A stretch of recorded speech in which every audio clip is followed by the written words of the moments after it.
Aquí es como usted puede fijar. Fix no detecta error de ubicación en Pokémon Go.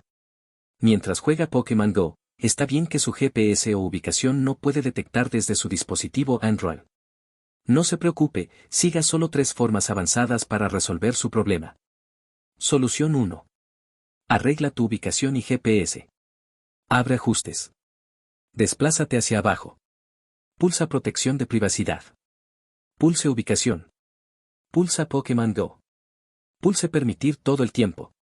Activa también ubicación precisa del usuario. Solución 2. Corrige la precisión de tu ubicación. Abre ajustes.